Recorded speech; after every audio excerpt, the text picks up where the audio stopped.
I think it's Yeah, that. if what they want to have them more members. I think we've got 14 now. Do you want me to smile? No, we haven't got your councillor. Yeah, but you want to do Yeah, no, that's if we hold up that really short. We're live. Yeah, it's live. It's nice. I think Leeds Okay. is Essex and South East London. It's not blocking out anymore. Yeah. It's fine. It's very wonderful. And next year, the LGR elections in May next year. Oh, yeah, that's right. Good, you're right. Yeah, I think that's what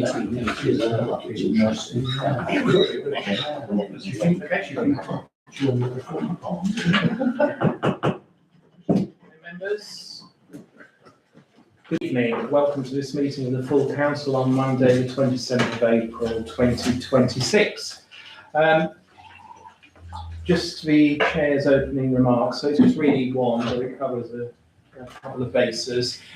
I just wanted to say, as we move into the final year of our administration, to thank all the councillors in terms of their effort and commitment over the past year. Particularly, I'd like to extend my thanks to all of the chairs of the committees who have navigated us through, and when I did a count up, it's quite alarming, 83 meetings we held over the past year. So Councillor Mallet for Heritage and Townscape, thank you. And also Monks Hall Nature Reserve, Councillor Franklin for Planning, Councillor Black for the Tollbridge Fund Finance Committee, Councillor Wiles for the Human Resources Committee, and Councillor Green for both Finance and General Purposes Committee and the Maddox Charity Management Committee. I also want to thank Councillor Green, who isn't here, for coordinating the second round of the grant giving, which we got through at a fair pace, shall we say, and the letters are out or going out, so I think we've just about concluded that scheme.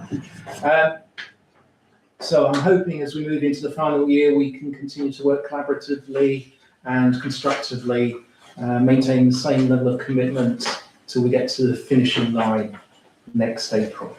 Thank you. Any apologies? Yes, we have Councillor Anderson and Fortescue have personal appointments, as do Councillor Green and Gray. Thank you very much. Okay, declarations of interest. This is to receive any declarations of disclosable pecuniary interest from members in respect of business to be transacted on the agenda this evening. Are there any? No, but I just have one question regarding the Maddox funds. Is when will the transfer of funds be executed? I need to receive back the letter, and then if it's done, it's either tomorrow. It's either going to be in by tomorrow afternoon, and I'll get it all over to the RFO, or it'll be on the 19th. Is that okay? Thank you very much. Okay. Yes, sorry, Councillor. Yeah, sorry, Councillor, sorry, Mr. Mayor, apologies. It's a bit trivial, but anyway, I'll say it. It is the item on the agenda for the, where is it? I can't find it, it's disappeared again. STC 42613, update on the insurance claim. My name is named in that insurance claim. Okay. And I can say what I need to say, but I won't right, vote okay, anyway. yeah, So, sorry, I'm following. because obviously I'm following I'm it. Following it. No, I thought I'd mention it anyway. Yeah, thank you very much. Okay, moving on then to agenda item 4. We've got 2 attachments, 4A and 4B. So firstly, we're being asked to approve the minutes of the quarterly meeting of the full council held on the 23rd of February 2026, and to consider any matters arising from those minutes not covered elsewhere in the agenda. Do we have any comments on those? And if not, somebody have to propose them. Happy to propose. Councillor Carter and Councillor Pennington seconded. If we could vote on those minutes. Thank you very much. I'm abstaining. One abstention. That wasn't me. Yep. Thank you very much. Like silence. Yes, please.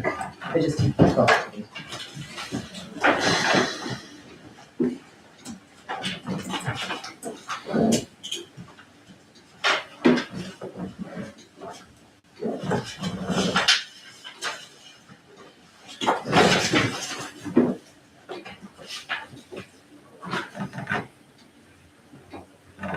That's great, thank you.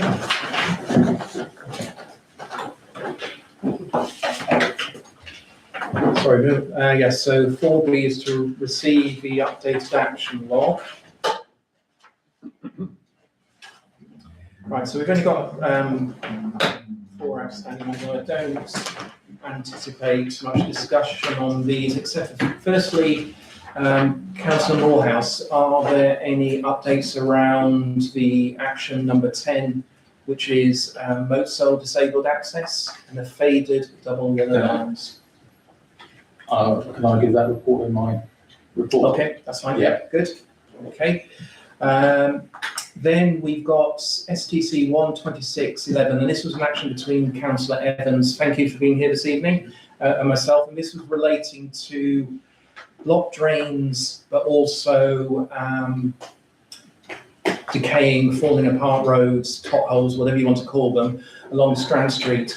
I did excitedly see in the portal, the KCC portal this morning, that the drains are down to be cleansed in the next few days, which is brilliant news because it's only taken a year and a month. So that's brilliant. So thank you. So shall we remove that? Because I know you've been chasing it with your counterparts in KCC. There's only one drain after sees the problem, that's the one down by the butchery. It's full up with pea That as well, yes. and that has to be dug out, that can't be jet washed. No. I don't know whether there'll be a cost for the person that's got the drive that's got the pea sheet from, because it's that's blocked the train. Yes. Okay. Oh, right. Okay. Councillor Carter. Oh yeah, 2 of the drains in Dover Road, 2 of the drains in Dover Road are got replaced. So Dover Road is going to have the surface done, it's right at the top of the agenda. Oh, brilliant. So I'll let you know next week, that date, but that is all right in the top. Oh, brilliant. Oh, thank you very much for that. Rendell Road. Replacement of the 2 drains, because they were rusting away and very dangerous, so that's great. Thanks.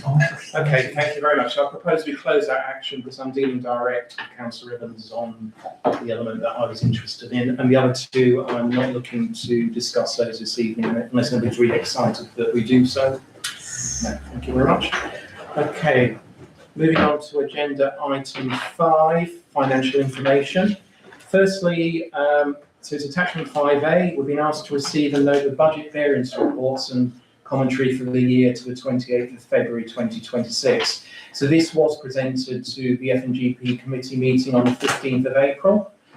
We do have supporting commentary from the finance officer on those reports. So I'll just open up to see if anybody's got any comments at all.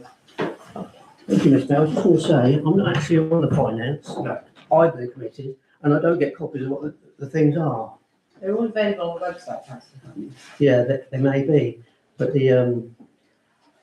there's other bits I'm not sure where, when it gets to us, I raised other things, but it's, I do like to see it in paper rather than what's it, but yeah, I'm a bit old fashioned. Okay, noted, thank you. So if there aren't any other comments, is anybody happy to propose to accept those reports? Councillor Morehouse, seconded, Councillor Wiles, vote on those. That's all except for one abstention. Look, Thank you very much. So moving on the same agenda item, we're being asked to confirm nomination of 2 signatories for 3 different events. So the first one is the end of April payment schedules on Bankline. Is somebody happy to volunteer their name? Councillor Wiles and yeah, Councillor Franklin for that one. Thank you. Second one is to confirm nomination of 2 signatories to authorise mid-May payment schedule on Bankline. I'm happy to do that. well, this is one I'm not happy with because Okay. I still like the monthly meetings and I think we should have a full account at the end of the month. You're asking us to sort of approve a payment which we don't even know about. 2 of them there. We never actually have ever approved payments ahead. I know we have No, had we this have approved the payments. Yeah. It's releasing the funds that have already on been. Bankline. Yeah, that's why I do, in fact, I do like the monthly meetings and I do like the town councils to be signed at the end of the month and also the toll bridge funds because with 16 councillors, and it seems to be it's only the finance ones that are doing all okay.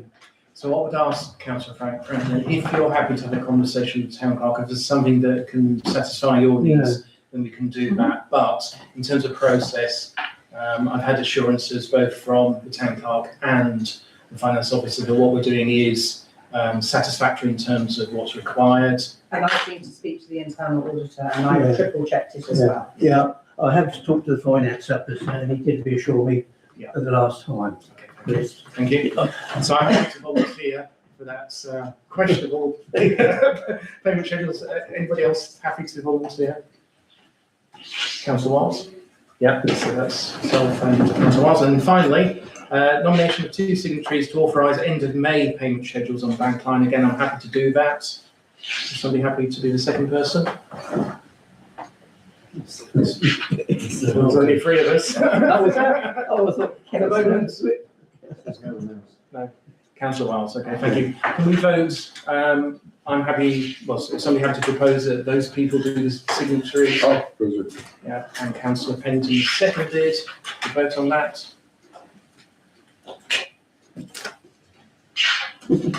Councillor Tommins, I'm sure you're supportive. Oh, yeah. Thank you very much. Night shift. Thank you, that's all right. Moving on to agenda items. Distracted. That's all right. Public participation, 20-minute session set aside for members of the public to make representations at the meeting. Do we have any requests this evening? No. Thank you very much. Okay, agenda item 7, verbal report from our Dover District Councillor. Maybe we need to put that S in brackets on matters relating to Sandwich. Thank you, Mr. First question is everybody sitting comfortably? Yes. Okay, number 1, planning application 25/00500, which is the land adjacent to 95 St George's Road, Sandwich, Charlie Tango 13-9 Lima Echo.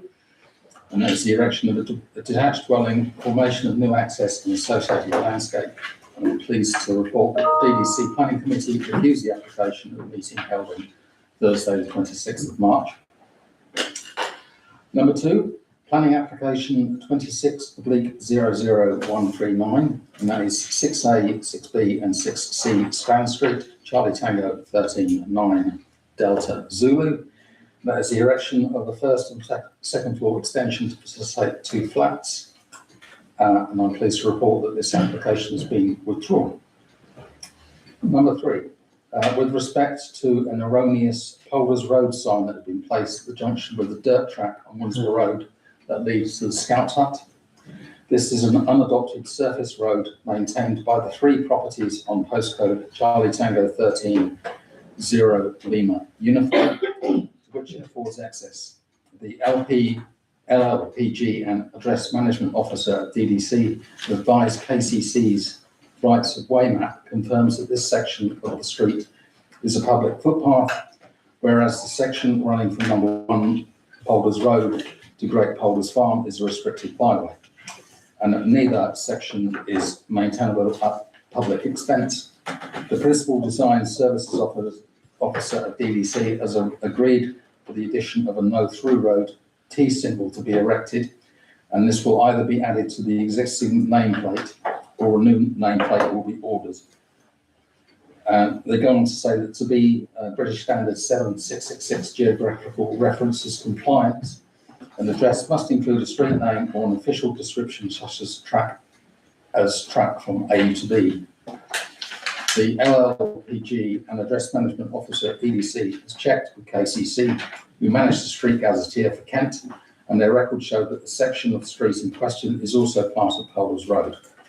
As such, the 3 properties along this section are all officially addressed to Polders Road. There may be instances where it becomes necessary to rename an existing street or part of a street. However, this can be very time consuming and may cause financial implications and disruption to residents. Renaming is only done as a last resort wherever possible, and wherever possible will be avoided. Before any changes are agreed, it is essential to ensure that a property has been clearly identified and all relevant factors have been considered. As Polders Road is a private street, the landowner must request the change of street name in writing and give the the reasons why the street name should be changed. They will need to propose a new street name and the reasons for the name, such as an historic link to the land or parish. They are also responsible for providing a signed letter from each resident along the street to support the change. Once the proposed name has passed local authority validation checks and met the corresponding naming conventions, the consultation with Royal Mail, Kent Fire and Rescue, Kent Police, the local town parish council, local ward councillors and the portfolio holder of transport licensing and environmental services will commence. Notices will be displayed at either end of the street or part of the street. It should be noted that with the change of the street name, there is a risk that Royal Mail might also want to change the postcode.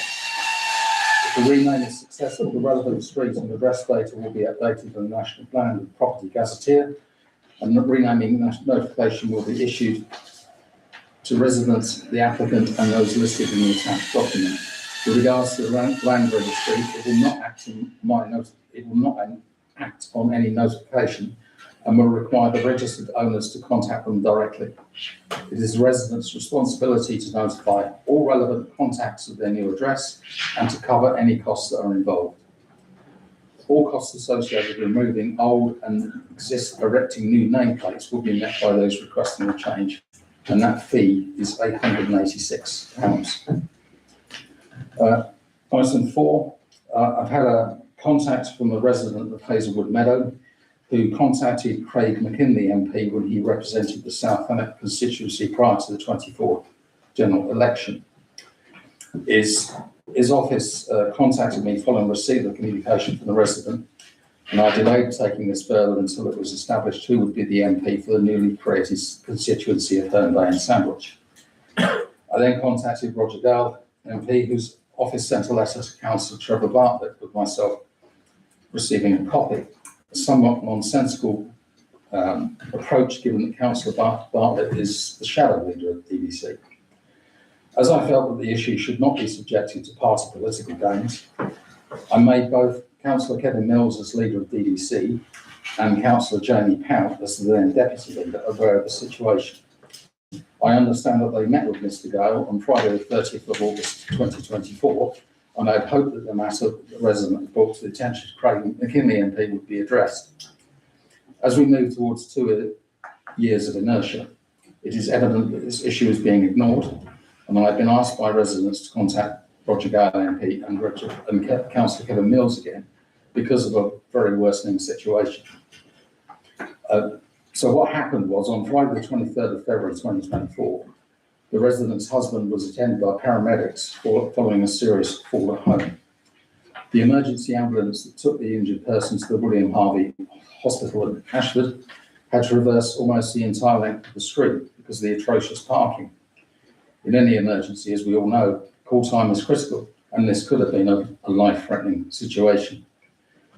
In the past, some of the residents of the street have tried to persuade Dover District Council to take a look at ways of improving the parking, but they've never had a positive response. The street was built as a social housing cul-de-sac in the mid-1960s, and since then the majority of the properties have become privately owned. The Dover District Council still have responsibility in managing the open spaces. Originally, the houses were built with garages that were allotted to each property. In conjunction with paying rent for the home, the tenant was also required to pay rent for a non-block garage if it was required. When the houses became available for private purchase following the right to buy implemented in the Housing Act of 1980, the garages were not available for sale. This allowed Dover District Council to rent these garages out to other private individuals, and these garages are now too small for most cars, and it's likely that they're only used as a storage facility. Before the sale under the right to buy scheme, residents were not permitted to park commercial vehicles overnight. In addition to the 58 houses, there are 8 council flats without their own parking facilities. There are also maybe large grass areas that could be maybe altered to accommodate additional parking. Many residents are asking for marked parking bays, not with house numbers, to encourage drivers to park within consideration. That's to stop one car taking up 2 spaces, for example. There are several instances of parking vehicles overhanging pavements, and this is making the pathways unusable for baby and toddler transport as well as the disabled. Doesn't help when there's one resident having 5 cars either. In 2013, DDC placed wooden bollards to prevent parking on the green areas, but these have not been maintained and are rotting as a consequence. When I advised Roger Gale again in February that no action had been taken, he again contacted Councillor Trevor Bartlett. And while there's been no response from him, Councillor Mills has reported this to the head of property assets at DDC, and I await his response. Since I advised the planning committee, STC planning committee in February, there's been a further incident of an ambulance being hindered in making an exit during an emergency call. Item 5. With respect to the meeting with the Development and Planning Manager at DDC on the status of 57 New Street that I attended on Monday the 26th of January with the Mayor, the Deputy Mayor and Councillors Franklin and Ripley, I've asked the officers to provide an update on Historic England's Heritage at Risk Register, as this might possibly present opportunities, and I stress the word possibly, that could go towards a course of action on the property. Item 6. I have asked the Parking Services Manager for progress on the road repainting issues in Sandwich, which could not be undertaken in Q1 of 2026 due to excessive rainfall. And that is mainly faded yellow lines in St George's Road and the faded clear road signs in markings in Moat Salt, which facilitate disabled access to the car park from the direction of Wilmsborough Road. I've had a response on the yellow lines in St George's Road. Parking Services Manager has advised me that he's received an invoice for the works that have been done. And I spoke to Councillor Wallace just before this meeting. He says no such works been carried out. And finally, very recently, I received my first inquiry on local authority assistance with the cost of heating oil, which has increased by approximately 150% since the US-Iran conflict began. At the beginning of January, heating oil was 58 pence per litre, £600 for 1,000 litres delivered. At the beginning of April, it was £1.45 per litre, and that is £1,520 for 1,000 litres delivered. Delivery cost alone for 1,000 litres increased from £20 to £70. I have had a response from the portfolio holder, and he is liaising with KCC. This issue illustrates real problems that people are facing out there. So it is very disappointing to hear all the belly-aching about a very innocuous mayonnaise advert. Thank you. Councillor Morehouse. Councillor Benton. Yes, I'd like to thank Councillor Morehouse for this very full report. I did contact him in relation to 57 New Street and inquired about the latest situation, in which he informed me as in his report. I do have wonder two things. Firstly, whether, as claimed by the owner when he addressed us some time ago, he was actually instructed by DDC to cease work on the building. And secondly, as several residents have raised in me, is the structure still sound, or is there a risk of collapse? And if so, whose responsibility would it be? Okay, and I know you've raised that with Councillor Morehouse, and I'm sure you'll progress it and obtain a response from the suitable person. I wouldn't like to answer any of the questions without being informed, so I will endeavour to get the necessary information and then answer you. I wouldn't want to claim that the building's about to fall down if it isn't. Yeah. And additionally, I wouldn't like to make a claim about whether the resident has been told to cease any work on the property. I'm not in possession of those facts, and until I am, I'm not prepared to give any answer. Thank you very much. Okay, Councillor Evans, good evening. Evening. I'm just going to give you a brief report that's what's been happening, which will affect Sandwich. The things that are coming up, as I've just said earlier on, is given down the road are high up the list of being resurfaced. They're going to be one of the first roads to be done. But just before that's happening, the Thanet Way is going to be closed at certain points because they're going to be patching up the worst bits of that. So that'll be done first. One of the other things that we're going to do to raise money for the roads in the next year is we're going through the process of we're going to start charging foreign lorry drivers to access Kent because all of our lorries that go to France have to pay a tariff. And we only think it's fair that their lorries do a lot of damage to our roads, they don't pay any road tax. A lot of them don't use our diesel because they fill up in France where it's cheaper and go. So we're going to start charging them a fee at some point, and that money will be going towards repairing our roads. Another thing people have been asking about library closures, there's not going to be any library closures in Kent. What we're going to be doing is putting more money into libraries. The first ones that have been done have been Dover, Folkestone's next, it's one in Cliftonville, but all the libraries within the areas will be receiving more money, they'll be being upgraded. We've managed to get the debt down quite a lot. That's quite detailed in the report that I've given you for Thursday. We've reduced the debt now by £114 million to be in just over 11 months, and that's £3,362 a day off of the interest we've been paying. So that is without reducing any services. The biggest thing you pay for KCC is adult education, is social services, adult social services. And we discovered that we were paying 4 times as much as Essex and Surrey for the same services. So we've renegotiated some of these contracts, and the next thing we're going to be looking at is the special educational needs, because we found out that we are being charged £300 an hour for these teachers to go out to kiddies that have education at home, and the teachers have only been paid £58 an hour, and we want to know why that these contracts were given out, and that will be quite interesting when it actually comes out, because I don't think we'll make them reading, but that's it basically, just trying to get you better value for money. The road contract starts, the actual work starts on May the 1st, so you should start seeing a little bit more happening then. The roads in a terrible state. We had a really, really wet December, January, February. We're not the only ones affected. I drive to London, the roads are terrible all around London. It's affected everybody, it's not just Kent. Okay?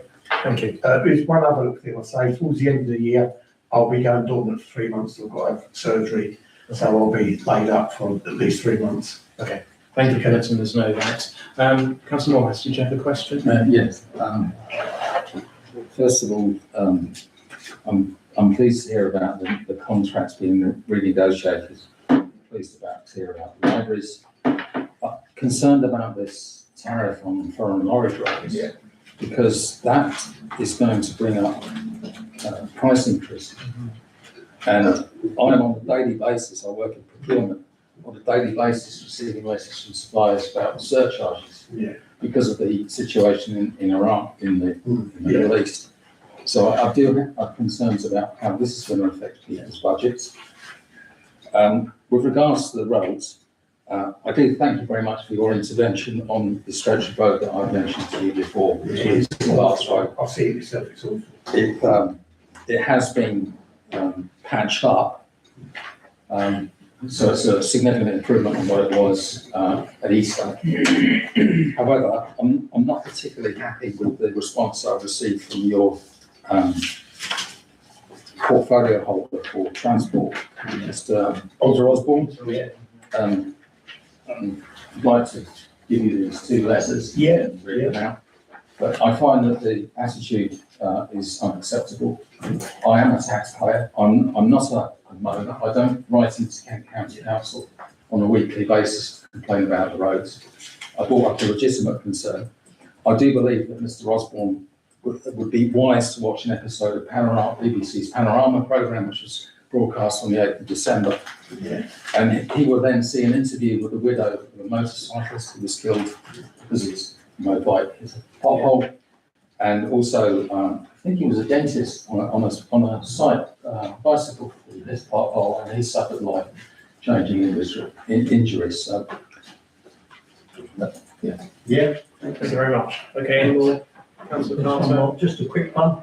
Yeah. I'd just like to ask councillor Evans about road signage, because sorry to say, but as well as the roads, there's a vast number of road signs that have either got bits of the sign missing that sort of drop down or something like that, or in particular the posts, the upright posts are rusting near the base, and there's some that are dangerous that are leaning over. I've noticed this from Dover on Whitfield bypass, but also around Sandwich, and I just wondered, I mean, I don't mind taking the photographs and sending them to you, If you give me a list of them, I'll get them done, but they are absolutely dreadful, and there's sort of like, you know, some of them are dangerous as well, so it really needs tidying up. Thank you. Okay. Well, yeah, start with, I think thank you, Councillor Evans, because, you know, I go to the continent quite a lot, and so you can see these lorries, they're actually topping up their tanks to maximum, aren't they?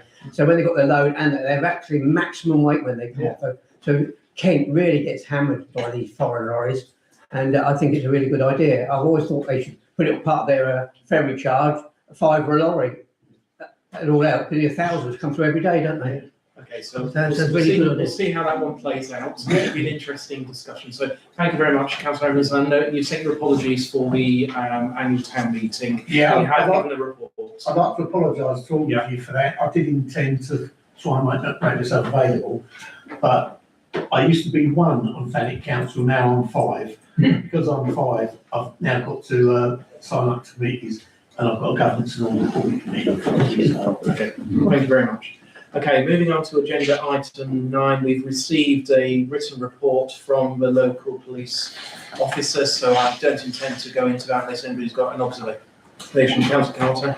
Would it be possible to invite the police officer to come and address us occasionally? She gets invited every time, but you know, her shifts, etc., do cause issues. So there's an open door for her to come, and it won't be through avoidance that she's not here. It We will believe be, she's coming on Wednesday. yeah, she's coming on Wednesday to great. the town meeting. Oh, good.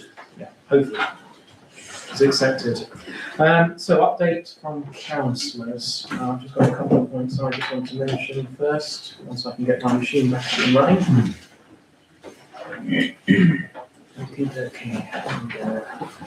Yes. So just a couple of things I've been involved in. We had the local Heroes Awards evening at the end of March. Thank you to those councillors who were able to attend, and it was an excellent evening celebrating all the good things that people do in the town, both for the community and for individuals, and all done on a voluntary basis. Last Friday, I think it was, we met with Kevin Mills, wasn't it? Or maybe the Friday before. No, it was last Friday, Kevin Mills. Yeah, I'm losing track of time.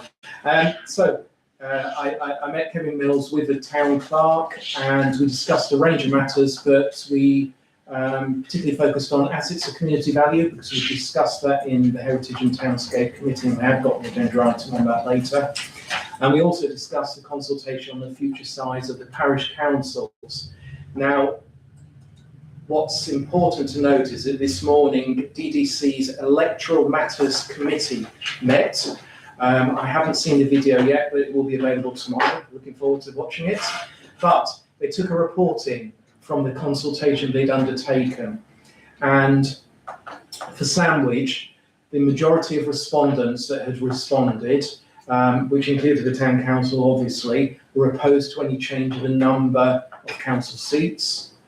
The town council and others raised valid points, sorry, these are their words, valid points concerning workload and the practicalities of staffing committees that we experience.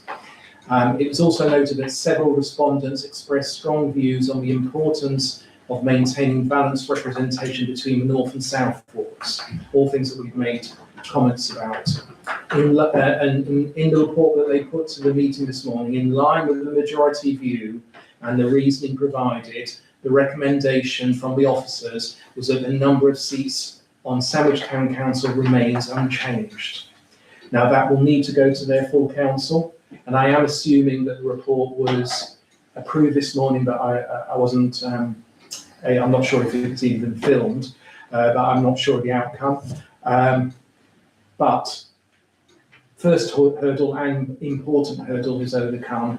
We've got the support of the officers, recommended to the council that it doesn't get changed. And if you look online, you should be able to well, actually, I've got the papers myself, so I'll share them. You can look at what other councils responded, what the view was of other parish councils. It's interesting where one or two parish council areas had no responses at all.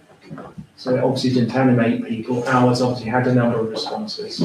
So it's looking like we are going to retain 16 councillors for the next period. Finally, small, and in terms of the meeting with Kevin Mills, finally a small but important point that came from the meeting with Kevin. Can I just remind councillors that they must not use their council email accounts to correspond with third parties on matters unrelated to council business. Where communication relates to other organisations or groups that any of you are involved in, it should be sent from an account. It's not a councillor account. It's clear in our rules, but I was sort of hijacked with an email that was shown to me that had come from a councillor relating to non-council business. Thank you. That's my updates. Any further? Councillor Murray? Yeah, thank you, Mr. Mayor. You know, this is pre-warned. I've been pre-warned about this. I'd like to say a few words regarding a Facebook post that I made last week. So, as it mentioned, after 14 brilliant years, I've made the decision to take a step back from organising and in the past leading Sandwich Town events, as well as being STC rep for Sandwich Community Events Association, the Folk and Ale Festival, Sandwich Christmas Lights and the Sandwich Festival. This has not been an easy decision. Those of you who know me will understand just how much these events have meant to me. I've generally loved every single moment working with so many dedicated people, bringing our town together and seeing the community spirit that makes Sandwich so special. However, the time has come for me to take a step back and for the first time in many, many years, experience these events from a different perspective, simply enjoying them with my loved ones. This is a personal decision made for personal reasons, and I felt this is the right time. I would like to place on record my sincere thanks and best wishes to the Sandwich Community Events Association. They do a fantastic work, and I have every confidence they will continue to deliver successful and memorable events for our town. I also want to make it clear that I am not stepping away from my role as councillor, as rumours have been saying. My commitment to this council is absolute. I will continue to support the council, support the city mayor in any way I can, and I will proudly continue in my role as acting town sergeant as long as this council wishes me to do so. I will continue and always will support the town events as councillor and as a resident, and I will continue to help them with any items such as funding and logistical help if they require. All my other commitments within STC and all my STC representations I have will currently remain the same. Sandwich is and always will be very important to me. I remain fully committed to serving our community and just in a slightly different way. Thank you very much. Thank you, Councillor Murray. And obviously the opportunity for anybody to step into your shoes is coming up shortly. We've got the list of committees and outside bodies shared with us this evening for us to discuss at the annual town council meeting. Any other comments? Yes, I attended the Dover Area Committee, the Kent Association of Local Councils, last Wednesday. It was both a committee meeting and an AGM. It's disappointing there's been no change in the chairmanship or the vice chairmanship of these meetings. They have been in office now for about 15 years at least, and it's showing. There's a huge degree of complacency. The meetings are poorly chaired. There's no discipline within the meetings. I am pleased that every meeting we have a speaker from a representative body we are going to invite Kent Highways again to make a presentation on the highway situation, and also Southern Water. And I believe with regards to the checks for entering in and out of Europe is another one of the topics on the agenda. Also like to say thank you to Councillor Marie. Made a very public comment on Facebook about the support that he's going to carry on giving to the events, which I'm sure he will, so thank you for that. It's been mentioned about foreign lorries. Can I just add in extra weight on the county's roads? It's not just because of foreign lorries, it's because of oversized cars and electric vehicles. Thank you. Thank you. Any other reports back, Councillor Black? Yeah, went to had a Zoom Teams meeting with the local rail partnership, which was very useful. They are trying to make it a far more relevant body. They didn't have anybody from Network Rail there, but they're chasing that up. Councillor Mountain and I went to Whitecliffs on Thursday to the tourism people there to talk partly about town brochure, the town guide, but also about the tourism forum and some ideas for that. There was a tourism forum meeting recently. I think we need to think long and hard about what the tourism forum is now doing. It's generating into something that it shouldn't be, which will be a bit difficult for some people on that forum. And finally, of course, many of us went to the meeting at Bridgeblow, which is extremely useful and is again developing the tourism links that we have in the town. Yeah, thank you very much. Okay, moving on to the next agenda item. This is agenda item 11. This is an internal audit quotation that we're being asked to approve. So we're receiving a quote from Mulberry and to resolve to appoint the internal auditor for 26-27. Now, I'm just going to, I did check because it's a above 20% increase in terms of the fees, and what we have done is we've just come out of a 3-year agreement with Mulberry, so we've had it frozen for 3 years, so that's why we see the increase we're seeing. Yeah, so that's an observation that's been confirmed by the finance officer. So I'll open out for any comments. When you take it down to the base level, actually the amount isn't massive. The question is whether we're content to approve the appointment up in terms of Mulberry. The service we've had from them in previous years has been good as far as I'm concerned, but happy to open out for comments. Yeah, I did some Google searches on the costs and prices, and this is the going rate. And for the small amount of hours that they actually undertake the work for us, I don't see this as a problem at all. They've served us very well over a good number of years. I'll be very happy to propose that we continue with Mulberry.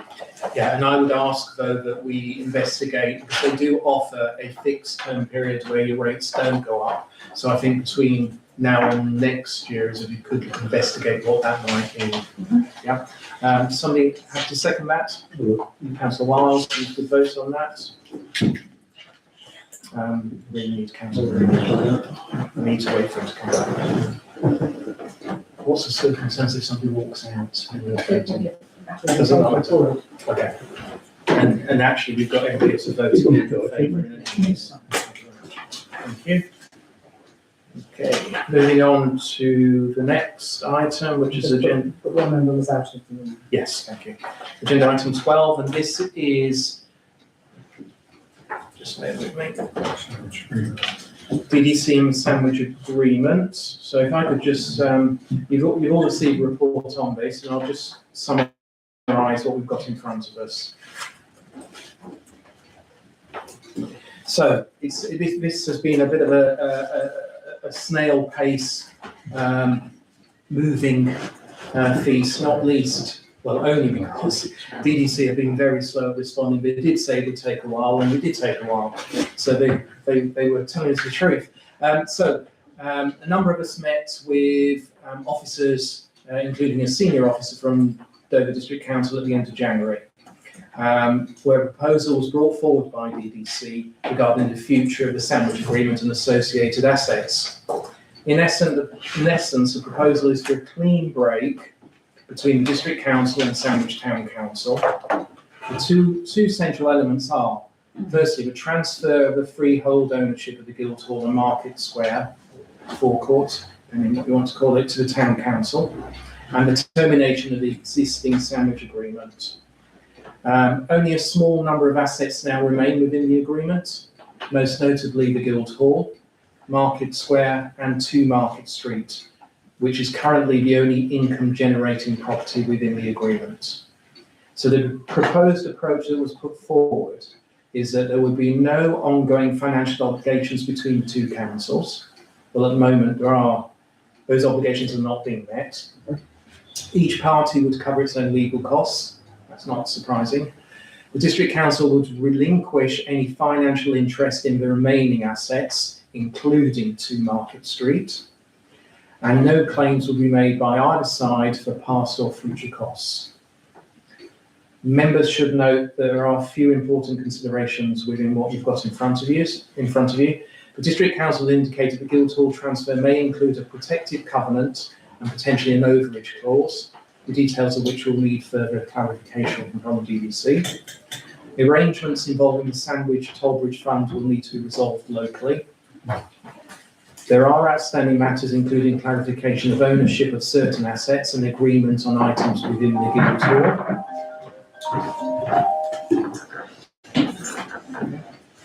A transfer of a small piece of land of No Name Street would be considered for transfer from DDC to STC as part of this exercise.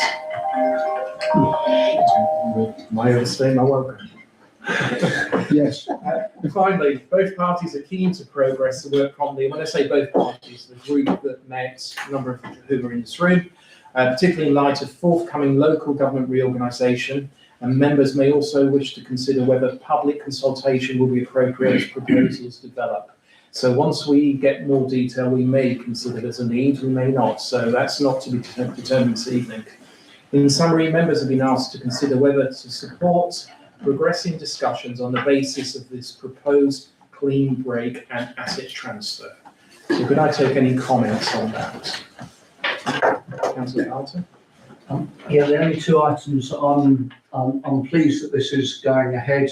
This is something that Paul Graham looked into many years ago, and it's been stop, start. So I'm pretty pleased that this is going ahead. Only 2 items I'm a little bit worried about is the restricted covenant and the overage, because both of those could have an impact on the usage of the Guildhall when we take it over. So I'd really like to see something as early as possible from Dover District Council about those 2 things, because if we do go ahead with this and then they say you can't use it for anything other than civic events or something like that, we would literally be handcuffed to a building that's got very limited use. Yeah, I think they would be very cognizant already about its use today. I mean, I don't think we can front end overage and covenants themselves, but we will not be entering into any legal agreement until we understand what it is we are being required to do and that we agree that it's acceptable. So, Super. yeah, nothing will come through the back door on that. Councillor Black? I think to echo what Councillor Carter just said, there's not much point in us taking on the Guildhall if there's so many restrictions on it. Yeah. We already have problems, tremendously expensive. Unless we have very high degrees of freedom to do something, we're going to be saddled with this. And the costs ain't going down, they're going up all the time. Yeah. And we really need complete freedom to act, whatever that action is, and I don't know what that is. So I am extremely concerned that they are going to try to put too many restrictions on it. If that's the case, we should say no thank you, over back to you. And as you're an active party in the original group, and I hope you continue to be so, I'm sure that voice will be clearly heard. Sorry, Councillor Pennington, I think we're first then Councillor Morris. Yes, thank you. As I understand it, the proposal is to continue the dialogue on the basis that's proposed. Yes. So we aren't being asked this evening to take a final decision, and I'm prepared to let it go forward. On that basis, we will come back to it. We will address the point that's quite rightly been raised by Councillor Carter and we will need to look at it carefully at that point. But I think it's right to continue the discussion. I agree. And let's not forget, the sandwich agreement has some 70 odd years to run. So it's not as if being saddled with it, the town will be saddled with it, if that's the word we want to choose, well beyond our lifespan. So this is about, from a personal perspective, a sensible discussion to be had. Councillor Morehouse. Yeah, just two questions. Point, the sandwich parking agreement is being addressed separately. Yeah. And underneath that, ownership of other assets, and I should declare an interest here. Sure. Including the cinema requires clarification. There may be other assets, e.g. the WI building, well, as a part of the Community Events Association. I should declare an interest in that respect. But all I want to ask is about timescales. Yes, and they haven't been generous enough to give us timescales. The only timescale is they want to try and get this resolved before the unitary councils are in place. Okay, thank you. 27, possibly. Sorry, was there? Yes, sorry. Yeah, do the car parks come under this? Because if we had the car parks, we could have them cheaper, couldn't we? Rather than council every year, Dover District whapping them up in line with Dover and Deal, which is, they got far bigger impact, commercial impact than they Dover and Deal. So, and I suppose the key doesn't, but I think we could do more with the key than what Dover District Council. They're not within the scope of this discussion. The car park, half of the car park, we are separately through the property manager progressing that because we agreed a year's extension to discuss what we might want to do in terms of a relationship with either DDC or a third party. Yeah. Okay. Councillor. Was there any reason given why they excluded the WI building? It does seem a slight omission. They've given us lots of details about buildings which are no longer in anybody's possession in the public sector. But they haven't said why WI was not. Because it's not within the sandwich agreement. Ah. So the sandwich agreement listed Oh, a of course, number it's so old. a Yes. number of buildings, the And this was built majority of later. which are now discharged. So it's left a small rump of buildings.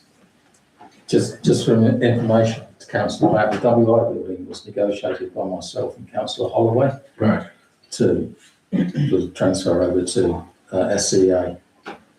That was back in 2015, 2016. Right. Thank you. Councillor Green. Yeah, so just to follow on from Councillor Wyatt's comments, I do feel there's a 25-year lease on that regard from the SCA to DDC. I think it was built just after when the old farmers market was demolished years ago. So I have a couple of questions. So one, it goes to another item on the agenda that we have soon, would be the Guildhall. It's a great idea to have the Guildhall. I do feel that the Guildhall may be a good idea for an application for an ACV as well. Whether that's the case, if it could be done, I'm not sure. Does have to be spoken about.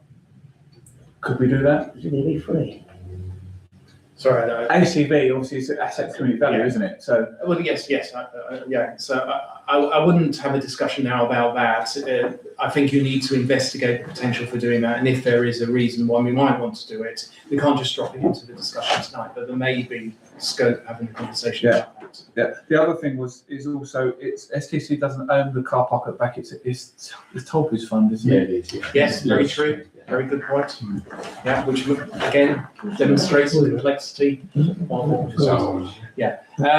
So if there's no other comments, if I could just run through the recommendations. Firstly, we've been asked to note the updating principles of the proposed agreement. If there are any dissenting voices, if you can voice them, if not, we'll vote on them at the end. Consider whether to support the proposed transfer of assets and termination of the sandwich agreement on the basis outlined. So this is the principle. Provide direction on entering into formal negotiations with DDC. The future governance arrangements involving STC and STBF, and that the current representatives, which are in the first meeting, councillors, myself, Black, Graham, Wiles, together with the town clerk and property manager, should take us forward. And also whether public consultation should be undertaken once a firm set of proposals have been agreed between both parties. I think it's difficult to answer the last bullet until we see what it is that we're agreeing. So in essence, what I'm asking for is a recommendation that we agree that it's a path that we need to follow, that the people who have been involved so far should continue in those discussions, but they have a responsibility to bring it back to the council, which is the final point. And once we might need to engage legal advice, and we'll need to get those costs declared as well through the council. Propose acceptance. Proposing second, the vote on that. Thank you very much. And what I will make sure, because I'm one of the named parties, and I'm sure the others involved as well, will keep the council fully updated as soon as we get to hear something, which, based on the current time speed it's going at, will come back probably June or July. Just a quick question. Can we just talk about the fabric of the guild? I was just looking at the other little bit at the bottom. Does that mean the paintings don't come into it? The Dover District Council, because they pulled a flanker with Deal Council because Deal had a turner and Deal wanted the town hall back. They gave up having a parish council because they went to charter trustees. And when they went back to parish council because they were jealous of us, and then they didn't have a town hall, so Dover said, "Oh, you can have the town hall, but give us the turner painting." Oh. But they couldn't do that because it's privately donated to the people of Deal. But you've got to be very careful with that Dover mob. We don't trust them. So, I think we've accepted recommendations. What we agreed with, I'll have a chat with you at some point over a cup of coffee on that, Councillor Franklin, because For our history lesson. it's a bit of a throwaway. We've got to have a free bill, you've got to pay for the painting. Yeah, it's a bit of a throwaway line in what it is, but there's nothing behind that in terms of explanation. So that's what will come out in the next stage of discussions. They're not called Dover Sharks for nothing. Thank you very much for that. Okay, moving on, trying to keep the pace. Update on the insurance claims. Town Clerk, would you like to introduce this brief report? Well, fortunately, it is a brief report. The insurance claim that was hanging over us at the end with the case due to go to trial on the 1st of May. The individual who was claiming damages from the council has, what was the word? It was issued a notice of discontinuance. I didn't know what that meant, so I emailed her back. It basically means she's dropped the claim. Yeah. So it's all gone away. Really? So I'd like to propose receive that report. So I don't want to dwell on it. I was going to say something. Seconded, Councillor Franklin. I think we've had enough discussion on that one. Thank you, that's unanimous. Okay, moving on to agenda item 14. So Councillor Mallett's going to introduce this one. So in the Heritage and Townscape Committee, we had a discussion over a couple of meetings about assets of community value. And the agreement there was that should there be any need to consider an asset, that we would put it in front of the council, and the chair would take that responsibility. So Councillor Mallett, over to you. Right, thank you. As the Mayor has said, this came to me as the chair of the Heritage and Townscape. I've done a very short, and that was commented, it's a short summary of the purpose of the report, basically because it's come to me as chair, and my point was, as chair, I'm chairing a meeting, I'm not doing everything. We hear that the King's Arms the current tenant of the King's Arms will be looking at finishing what they're doing. I am not completely up to date with quite what is going on, but there looks like an end to the King's Arms. Possibly it might be taken over, because we've recently seen the Fleur, the tenant there, leave. Nobody knew what was going to happen. There was no interest in the same way. We haven't discussed asset of community value in terms of the Fleur. It's back in business in much the same way. It is a pub with a hotel, restaurant and everything in it. Looks like it's doing well. The previous tenant of the Fleur has moved on to the Market Inn. Everything's working well. So King's Arms, we don't know what's going to happen there. However, the proposal is that it might be considered as an asset of community value, being an old or ancient pub within Sandwich with a long history, and to actually seriously look at it as an asset of community value. What value is it to Sandwich, the community, the history, what is really going on? What is the likelihood of somebody else coming in and running it as a pub? Because after all, some people sort of have an approach to running a pub, doesn't quite work for them, they want to move somewhere else. Another person moves in, checks it on, and it does work, or they spend a year trying. But fundamentally, it does need somebody to look at it as a potential asset of community value and do a little bit more research, which at the moment, I'm afraid I don't have time to. Thank you. Thank you very much. Councillor Moorhouse? You asked the question, what value is it to Sandwich? It's priceless. It's a good meeting venue.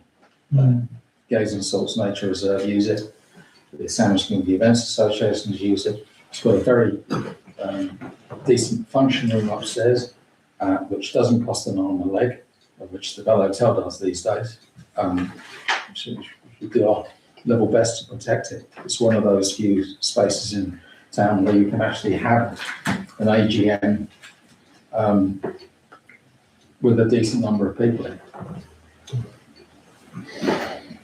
Councillor Carter? I just want to, with a different hat on, obviously chair of the Sandwich History Society. I'd like to say, obviously, I'm very much in favour of this, and I think on behalf of my committee, I think we would really like to see that this property remains as it is.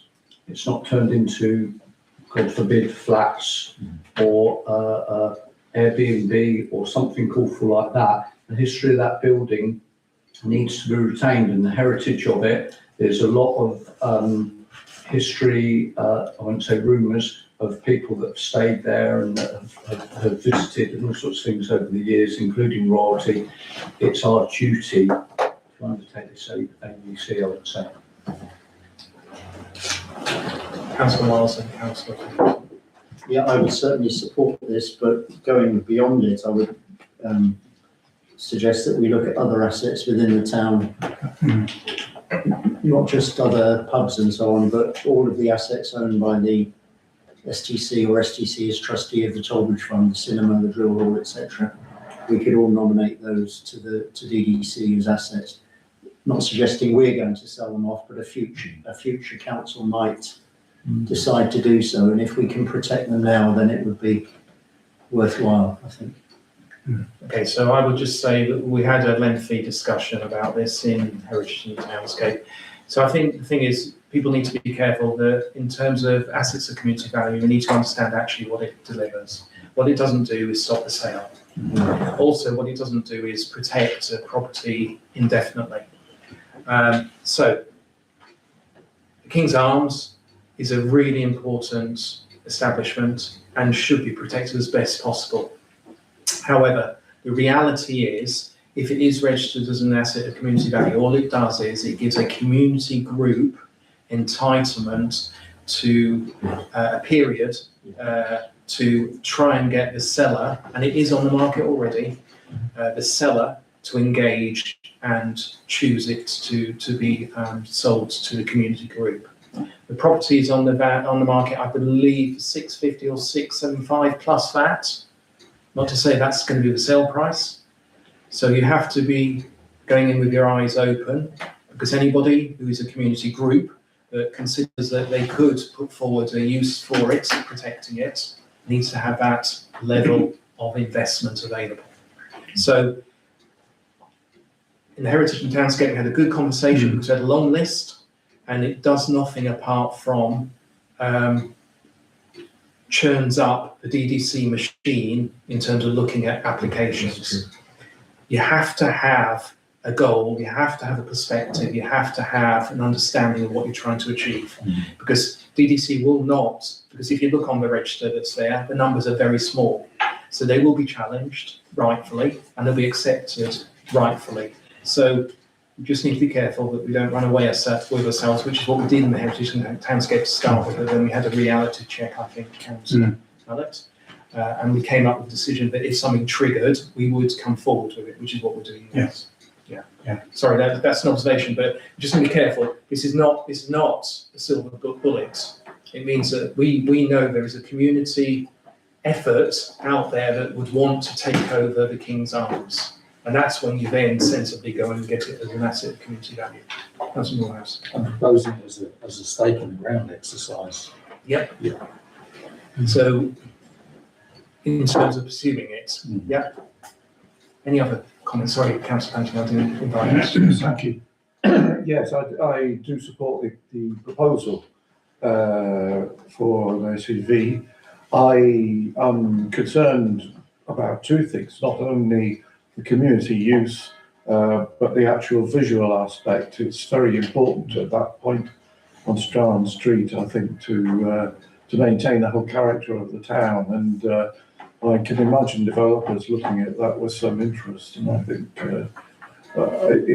what the ACD seems to me to do is just raise a flag. It's true, absolutely, that we need a plan how to follow that up, but at least it sort of registers that there is a community value to be taken into consideration. Thank you. Councillor Morehouse. Yes, if I can just, with the recommendations to receive the report, essentially we've done this. To decide if the King's Arms should be identified as an asset of community value.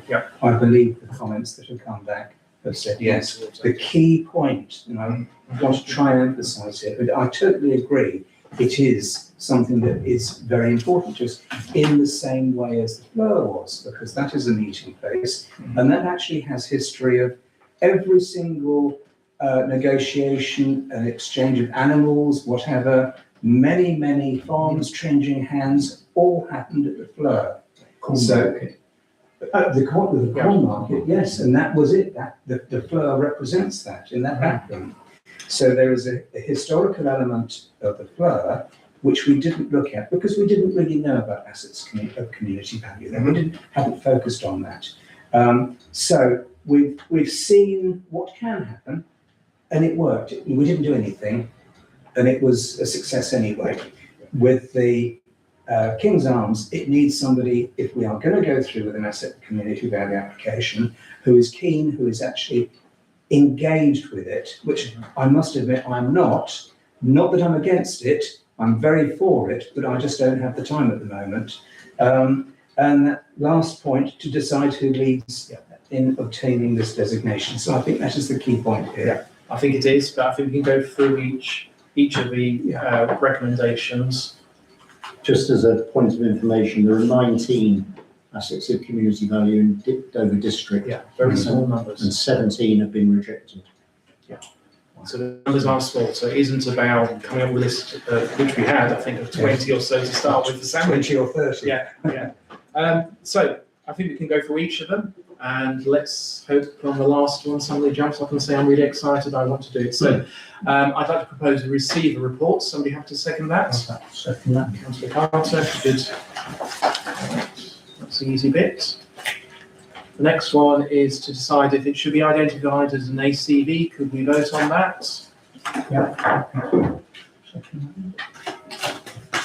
Two abstentions, the rest in favour. And then, could be a tumbleweed moment, to decide who leads in obtaining this designation. So what this will involve is completing an application form, but I think to do it properly, whoever does it needs to investigate the history, because that will be part of it. It needs to be a compelling case, and I would suggest that there is homework that we needed, but it is an application form that goes to Dover District Council for them to assess. So, would somebody like to step forward to say they will do it? I'm quite happy from a history point of view to lead on this and then report back to the council. So if we could, and that's brilliant, thank you. Could I ask that the report comes for us? We've got a meeting 18th of May, I believe. What would be really good is if you could do between now and then, which is 3-4 weeks. Because time is important. Sure. Okay. Thank you. Are we going to vote on? We need to vote on that one. Yes. Would anybody like to propose? Anybody have to second? Councillor Morehouse. Everybody in favour? I'll change my mind. That's what I'm tonight. Thank you. So sorry, Councillor, who's proposing? Mallet and Morehouse. Morehouse, thank you. Thank you very much. Okay. Right, moving on to agenda item 15, relocation of Georgina Maddox piano. In the absence of the property manager, town clerk, are you happy to talk to this? I suppose I'm slightly concerned that there's so many options that have been included to decide on, but let's give it a go. Yes, I mean, I think we can really simplify it. I think the first thing is that we looked at the Delph room and it was going to be too, it would take up too much space and remove the flexibility of use of that room. However, the property manager and the assistant town clerk will also take lead on events and guild bookings. Thinks it would go well in the gallery where it could go at the end and create a sort of, I suppose, a chamber, a concert, music vibe or a jazz vibe. They often have the bar in there for big events, so it could be quite nice and wouldn't. We've spoken to the hirers, regular hirers, and they don't think it would be obstructive. So the best recommendation is to move the piano to the gallery. In terms of refurbishment, there are various costs which are not avoidable. For example, there's an ongoing cost. I don't think the property manager had it at this point of £75 twice a year for the tuning, so that wasn't available when this report was issued. So that's the ongoing costs. There are then moving costs of actually moving it upstairs, which are about 356. Yeah, I think he's looked at it again. It might be a bit more, but yeah, 360 plus VAT. Yes, that's it. So then it's really as to if we were to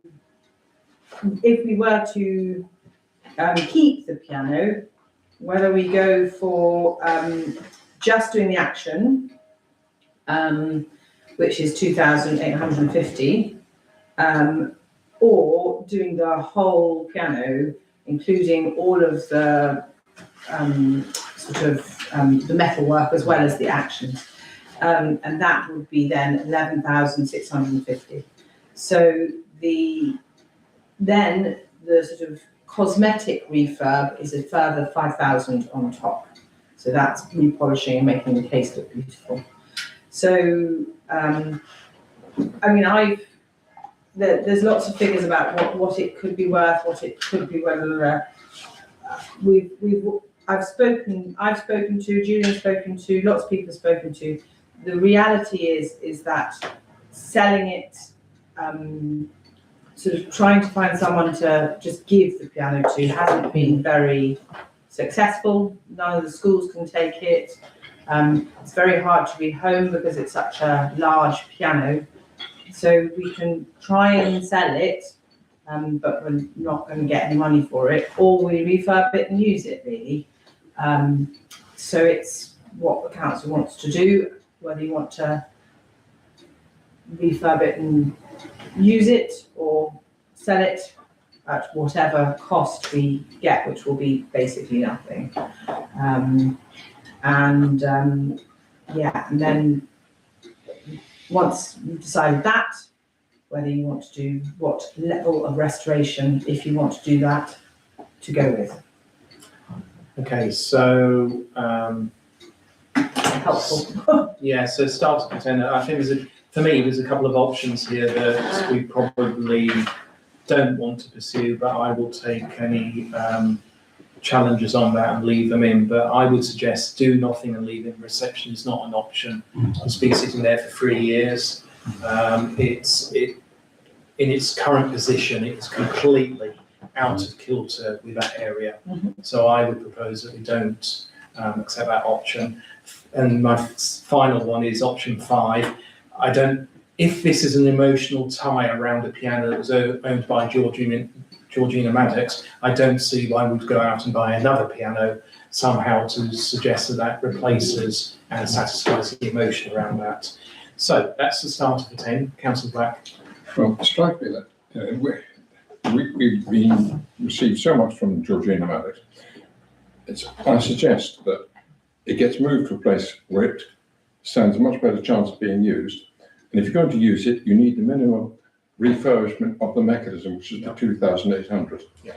The refurbishment of the wood and everything else is a nice to have. It's not essential to have.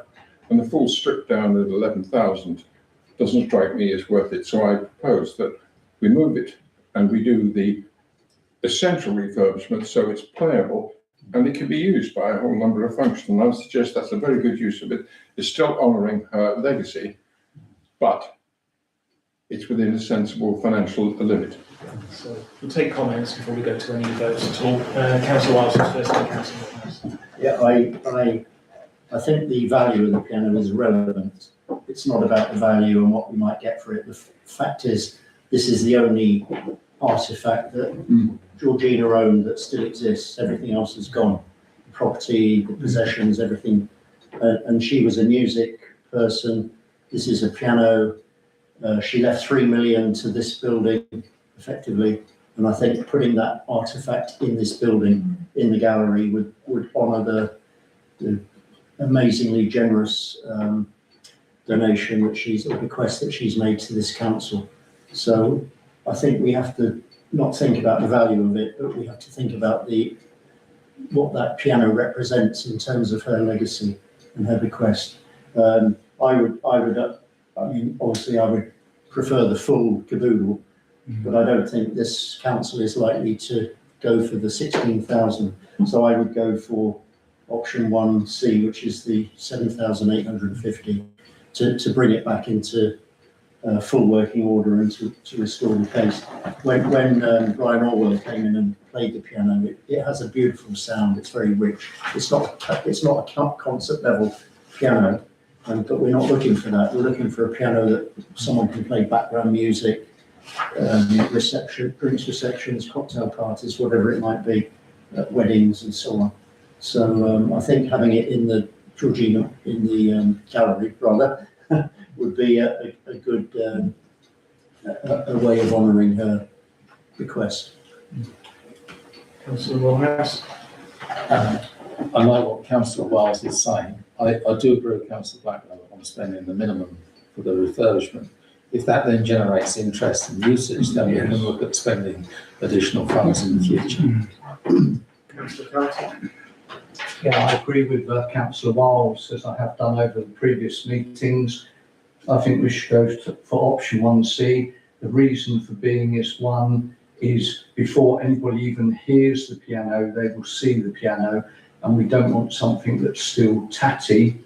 Also, if you note from this report, it says that a piano that has had the case refurbished as well as the internal mechanisms is worth just a shade under £20,000. So if it looks good, it's going to sound good. The two other things that I wanted to tie in with is one thing that Councillor Wiles is wrong about is for some of us, there are still some things that remain from Georgina Maddox, and Councillor Mr. Carter and I have got some very fond memories of helping her in her later years when she came out of hospital. So we've got some very, very good fond memories of her. The last thing is the music scholarships. And I think it's very important. I was only talking to the head of Sandwich Technology School at the latter end last week. They're very, very interested in music scholarships, particularly piano.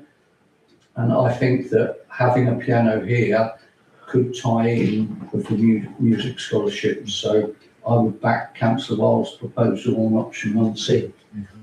Councillor Mallet. The rest of what I'm going to be saying has been said by Councillor Carter and Councillor Wiles.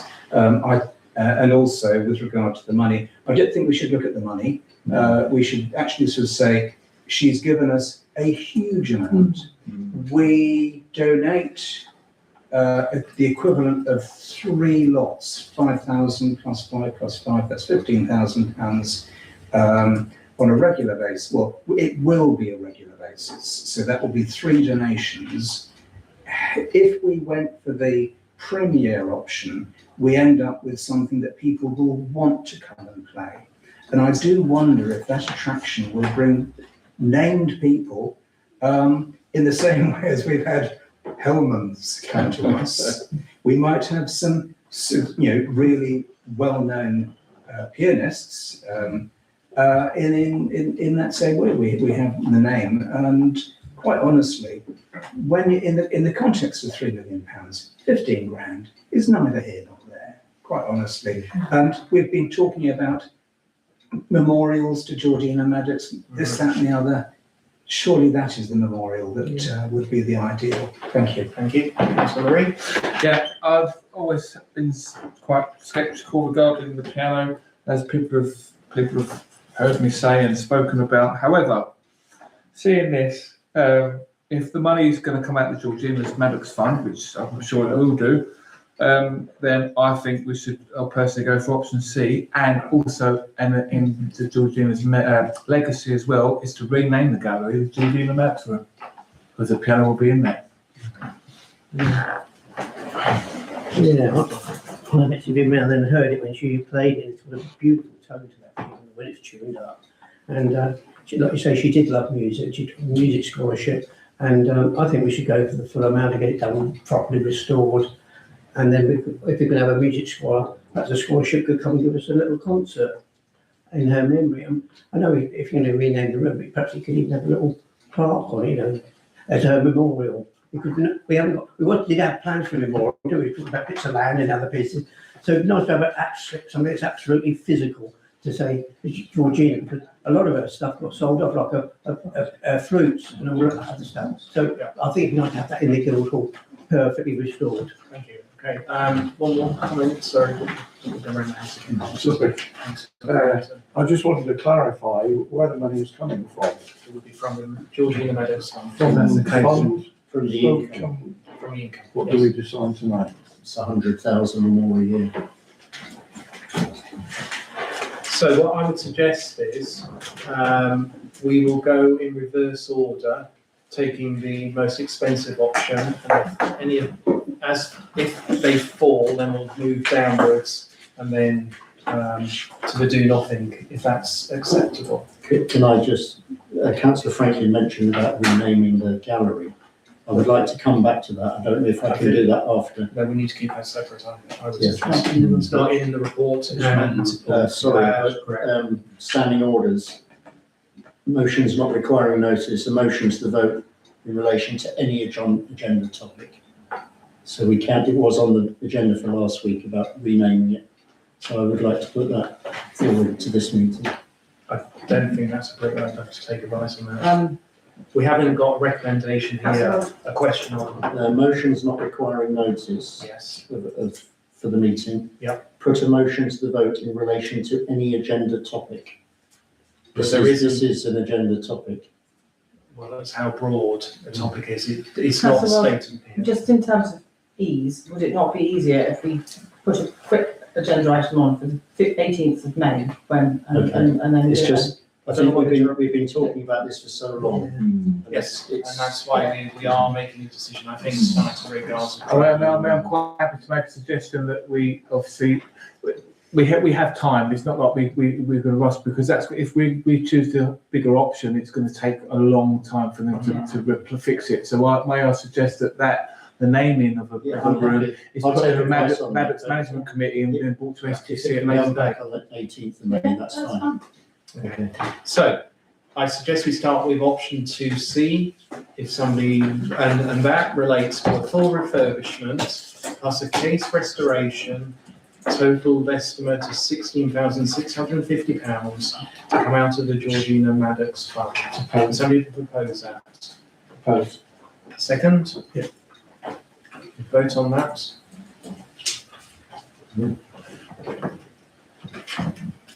Okay, so we've got, Against. how much? 3 against, 2 abstentions, and the rest are in favour. Right, I can't count. So it's majority. So that again. And 3 against, 3 against, 2 2 abstentions, and the remainder is 1, 2, We're 12 tonight, 5, so 6, What's up? 7 in favour. 7. So those carried. Those carried. Do you think we should have a second motion that just to be sure that it's quite clear it's being paid for out of the Georgina Maddox Fund? I think. I'm happy to propose that. So we have to second that. Yeah, I'll second that. Franklin. Should have points, shouldn't it? I mean, in the context of 3 million, it's Did you abstain at that point? Okay, thank you very much. Okay, so before we move on to confidential matters, I just want to announce dates of next meeting. So the next council meeting is the annual town council meeting on the 13th of May at 6 p.m, followed by mayor making at 7 p.m. This coming Wednesday. 13th of May. Oh, okay, yeah, my apologies. Then we also have the STC quarterly meeting of the full council on Monday, the 18th of May at 7 p.m. Okay, so confidential matters. To resolve under the Public Bodies Emission to Meetings Act 1960 in accordance with Standing Order 7.3.2 to exclude the press and public on the grounds that publicity will be prejudicial to the public interest by reason of the confidential nature of business to be transacted. We have two items. Firstly, STC 42617, safety of councillors, officers and the public on the grounds that sight of it would allow potential disruptors to know our reactions and responses in advance. If we could vote on that, if somebody had to propose that it goes to officers. And Councillor Moore has seconded, if we vote on that. That's unanimous. The second item, I think Councillor Franklin was in support of that. Yeah, I thought I was being too quick. Maybe I didn't see. Then STC 42618, council has a duty under law, for example, as an employer to individuals whose personal data or other confidential information is required to be or is likely to discuss. I'm happy to propose that. second. Councillor Moore has seconded. And that is unanimous. Thank you very much. Public meeting closed. In a 5 minutes break? Yes, please.